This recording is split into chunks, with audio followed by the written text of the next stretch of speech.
Hey there, it's David H. Lawrence, the 17th. Just got off the phone with a dear friend who was telling me about his situation with a troll, a hater, and someone who he didn't expect to be a troll or a hater, someone he'd worked with many times, thought the relationship with her was great. And let me tell you the situation. So he worked for her on a couple of projects that were deferred. They were SAG low budget. And she wanted him to work on her new project. And because his situation has changed, his schedule is much tighter, he said, hey, just work it out with my manager and we'll figure it out. And she went ballistic and started insulting him online. I thought we knew each other. I don't know you anymore. And it really took him aback. It was like, wait, hold on. This is the way I handle things now. It wasn't anything against you. So you can see how, these things that pop up out of nowhere, there are people who are just simply always going to be trolls and haters. And then every so often, there's this boil that forms and then pops, and people go a little nuts. They don't understand your motivations and they become abusive. And the question is, how do you handle that? Well, in this case, it's different from handling normal haters and trolls, people that are going to be nasty to you all the time because you expect that. In this case, he didn't expect that from her. And, the answer there is it depends. A lot of the answers in life are it depends. You can Google how do you deal with trolls and haters, and you'll get typical advice about ignoring them and disconnecting from them and blocking them and making sure to memorialize any of the conversations, screenshots or copies and pastes of what they're doing. But I find it hard sometimes to resist what I'm about to tell you not to do, and that is to out-troll the troll. I feel like I'm pretty creative.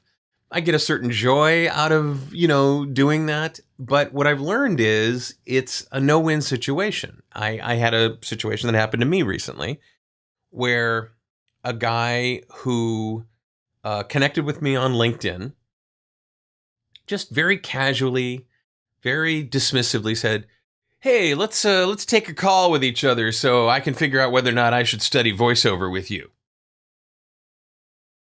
I think he said, consider whether I should take voiceover from you. And I wrote him back, and for like a half an hour before I hit the send button. But here's what I wrote back. I wrote back and I said, a meeting isn't necessary.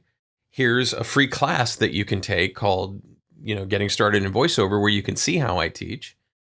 And when you're done with that class, I'll consider, depending upon how you did in that class, I'll consider whether or not I want to continue working with you.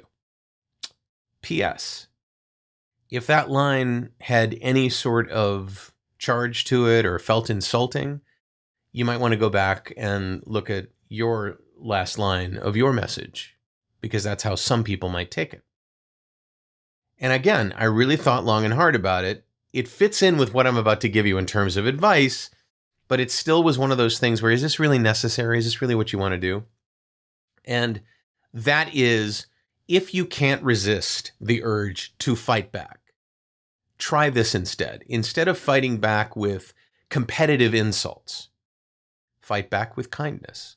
Fight back with understanding. Even if it looks like you don't understand that they're trolling you, you don't understand that they're insulting you, just take the high road. It's hard. I know it's really hard.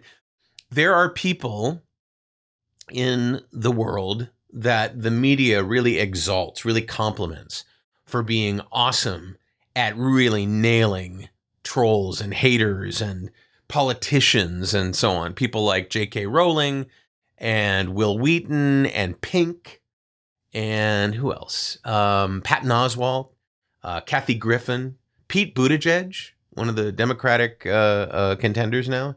He's excellent at it. But one of the things that they have in common is they're often, not all of them, the comedians tend to be really cutting and insulting because they're used to handling hecklers. But everybody else is kind of really good at dealing with trolls and haters by killing them with kindness and facts. If you're not up to that kind of competition, the best thing to do is block them, ignore them, disconnect from them, don't respond, avoid them, don't even have anything to do with them. Leave the conversation. And ignore them if they're talking in the threads that you've posted. But you might want to consider, if you really have to, using kindness rather than insults, rather than trying to out-troll the troll, out-beautify the beauty, Take the high road.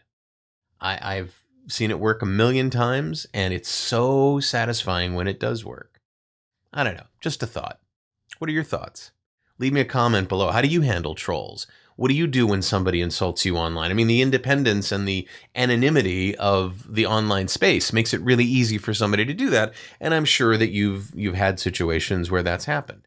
How do you handle it? Tell me. Leave me a comment below. If you're watching this on votogogo.com, that's a great place to leave a comment, because the conversation is troll-free. I don't allow there to be trolls and insults and so on. If you have to leave a message on YouTube, fine, that's fine. But leave it over on Votogogo, because we've got lots of really cool tools for you there. Use the big-ass search box at the top of every page to find the things that you're looking for if it's not apparent, because we've got tons of resources. If you'd like to subscribe to my YouTube channel and be notified when every new episode, we're doing one a day for the entire year. That's the challenge, 365 videos. If my head's over there, click on it. If it's not, look for a subscribe button. If you want to see the latest episode I've done, click on that frame and it'll take you to YouTube to play it. I'm David H. Lawrence, the 17th. Thank you so much for watching, and I'll talk to you tomorrow.